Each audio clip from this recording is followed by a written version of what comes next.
খুলনার সোনাডাঙ্গা এলাকায় একটি ভাড়া বাসা থেকে নানি ও তার দুই নাতির মরদেহ উদ্ধার করেছে পুলিশ। শনিবার সন্ধ্যায় সুজুকির গলির মাথায় শরীফুল ইসলামের ভাড়া বাড়ির একটি কক্ষের তালা ভেঙে মরদেহগুলো উদ্ধার করা হয়। নিহতরা হলেন বেবি বেগম, তার নাতি শামীম ও মুস্তাকিম।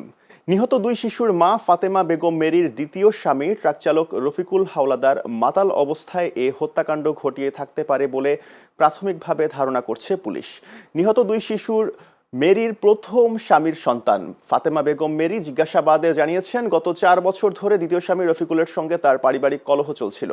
শুক্রবার রাতে রফিকুল মদ্যপ অবস্থায় ছিলেন। এ সময় তার শাশুড়ি বেবি বেগমের সঙ্গে তর্কে জড়িয়ে পড়েন তিনি। এই রুম তালা খুলে ভাঙছে, ভাঙার পরে আমরা দেখতেছি দুইটা লাশ আছে। এই দুইটা লাশ আছে। এখন ওনাদের আরেকটা সন্তানও নিখোঁজ আছে। এখন যে এই ঘটনা ঘটেছে আমরা যারা সাসপেক্ট করতেছি, এখন আমাদের ধারণা, আমরা এটা নিয়ে তদন্তের বিষয়, এটা আমরা পরে বলতে পারবো আসলে কারা কি ঘটাইছে। তবে এটা পারিবারিক একটা কলহের থেকে আমরা এটা ধারণা করতেছি, এটা একটা বড় পারিবারিক কলহের জের ধরে হত্যাকাণ্ডের ঘটনা ঘটছে।